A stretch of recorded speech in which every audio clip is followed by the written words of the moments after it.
پھر ایک مرتبہ اللہ پاک نے ان سے فرمایا کہ بھائی فلاں بستی کے اندر داخل ہونا ہے، قوم عمالقہ وہاں پر موجود ہے، جاؤ جا کے ان سے لڑو۔ تو انہوں نے آگے سے کیا جواب دیا موسیٰ علیہ السلام کو؟ فَاذْهَبْ أَنْتَ وَرَبُّكَ فَقَاتِلَا إِنَّا هَاهُنَا قَاعِدُونَ، موسیٰ تم جاؤ اپنے رب کے ساتھ جا کے لڑو، ہم یہاں پر بیٹھے ہیں۔ کیا آج ہماری یہ کیفیت نہیں؟ کیا ہم دین کی بات کرنے والوں کو یہ الفاظ نہیں کہتے کہ جاؤ مولوی صاحب جا کے اپنا کام کرو، ہمیں ہمارے حال پہ چھوڑ دو؟ کیا یہ الفاظ آج ہماری زبان پر نہیں جاری؟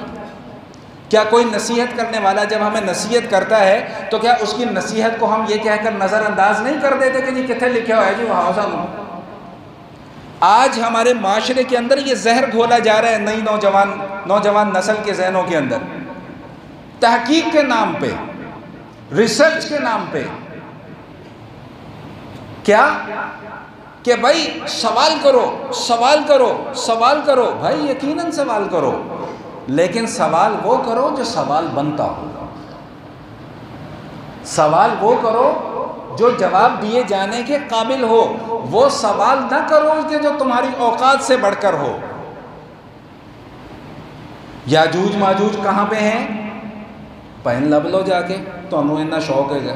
ہمارا تو ایمان ہے کہ یاجوج ماجوج ہیں، ہمارا ایمان ہے کہ نہیں ہے بھائی اللہ نے کہہ دیا یاجوج ماجوج ہیں تو بھائی ہمارا ایمان ہے کہ ہیں۔ اللہ کے نبی نے فرما دیا کہ یاجوج ماجوج ہیں، آئیں گے قیامت کے دن، ہمارا ایمان ہے۔ بھائی تمہیں جستجو کرنے کا شوق ہے، جاؤ جا کے ڈھونڈو اس میں مولوی کا کیا قصور ہے؟ اصحاب کہف کا کتا کالا تھا یا سفید تھا، بھائی تمہیں اس سے کیا لینا دینا کالا تھا یا سفید تھا؟ اس سے کیا تمہارا لینا دینا؟ یاجوج ماجوج کیسے آئیں گے، دجال کیسے آئے گا، بھائی اس سے تمہارا کیا لینا دینا کہ کیسے آئے گا کیسے نہیں آئے گا؟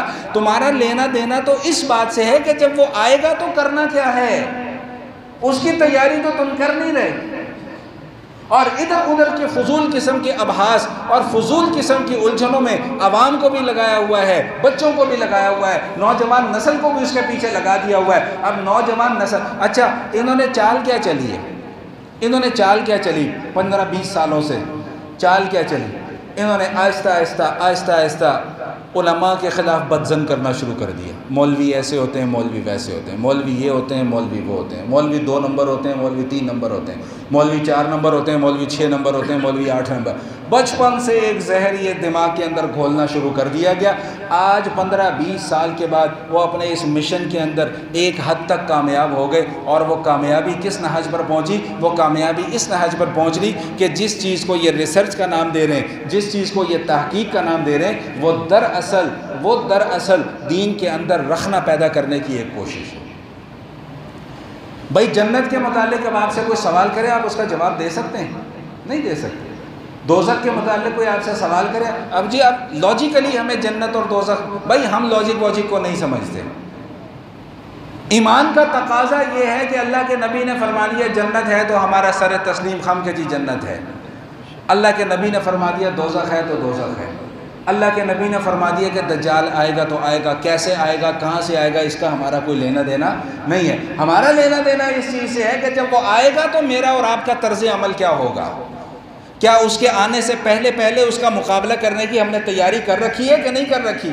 ہاں، دجال کا مقابلہ کرنے والی کوئی چیز ہوگی تو وہ ایک ہی چیز ہوگی، وہ کیا ہوگی بھائی؟ سب مل کے بولیں ایمان۔ ایمان کے تو تم ہمارا کھانا خراب کرنے پر تلے ہوئے ہو۔ ایسی بحثیں معاشرے کے اندر لے کر آ رہے ہیں، فضول قسم کی ابحاث جن کا کوئی نہ لینا ہے، نہ کوئی دینا ہے، نہ کوئی سر ہے، نہ پیر ہے۔ جو سکھانا ہے اخلاقیات، معاشرت، معیشت، دینیات، اسلامیات، جو ہمارے شعبے ہیں کہ مجھے اپنی زندگی کیسے گزارنی ہے، مجھے اپنے بیوی بچوں کے ساتھ کیسے گزارا کرنا ہے، مجھے اپنے دوستوں کے ماحول میں کیسے جا کر بیٹھنا ہے، مجھے مسجد کے ماحول کو کس قسم کا بنانا ہے، مجھے باہر معاشرے میں اپنا کیا رویہ رکھنا چاہیے، اس چیز کی طرف تو ہماری توجہ کوئی نہیں ہے۔ ساری کی ساری توجہ اس بات کی طرف سے کہ فزکس کا یہ اصول قرآن سے ٹکراتا ہے، سائنس کا یہ اصول حدیث سے ٹکراتا ہے، اور بھائی بھاڑ میں گئی تمہاری سائنس اور بھاڑ میں گئی تمہاری فزکس۔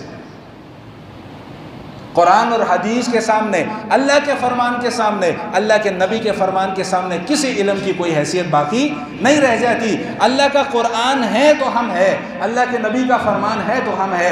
خدا نہ خواستہ اگر آج یہ قرآن اور حدیث ہمارے ہاتھوں سے نکل گیا نا، ہماری اپنی کمزوریوں کی وجہ سے، ہمارے اپنے غلطوڑ کرنے کی وجہ سے، تو خدا کی قسم کھا کے یہ بات عرض کر رہا ہوں کہ ہمارے آنے والی نسل کو ایمان بھی نصیب نہیں ہوگا۔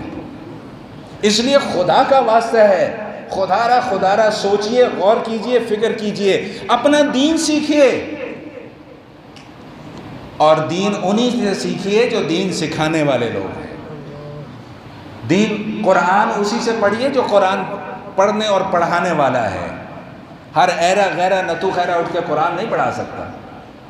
راستے میں خدا نہ خواستہ آپ کی گاڑی خراب ہو جائے، سب سے پہلا فون کس کو کریں گے بھائی آپ؟ جی مکینک کو کریں گے نا؟ نہیں، غلط بات۔ آپ کو ڈاکٹر صاحب کو فون کرنا چاہیے۔ ڈاکٹر صاحب آپ کو بہتر مشورہ دے سکتے ہیں کہ گاڑی کے اندر کیا خرابی ہے۔ آپ کو انجینئر صاحب کو فون کرنا چاہیے اس وقت، وہ آپ کو بہتر مشورہ دیں گے کہ آپ کی گاڑی کے اندر کیا خرابی پیدا ہو گئی ہے۔ آپ کو اس وقت کسی سائنسدان سے رابطہ کرنا چاہیے۔ لوگ کہیں گے مولوی صاحب کا دماغ سٹھے آ گیا ہے۔ بھائی گاڑی خراب ہوئی ہے تو گاڑی انجینئر صاحب ٹھیک کریں گے کہ مکینک ٹھیک کرے گا؟ مکینک ٹھیک کرے گا۔ یہی بات تو بھائی ہم سمجھانا چاہتے ہیں کہ بھائی دین کی بات وہی کرے گا نا کہ جس نے دین سیکھا ہوگا، جس کے پاس دین کا علم ہوگا۔ اردو کے 2 ترجمے پڑھنے سے کوئی عالم تو نہیں بن جاتا، اردو کے 2 ترجمے پڑھنے سے کوئی مفسر تو نہیں بن جائے گا، بخاری شریف کا ترجمہ پڑھنے سے کوئی محدث تو نہیں بن جائے گا۔ بخاری کی رٹ وہ لگا رہے ہوتے ہیں کہ جنہوں نے زندگی میں کبھی شاید بخاری کھول کے بھی نہیں دیکھی ہوگی۔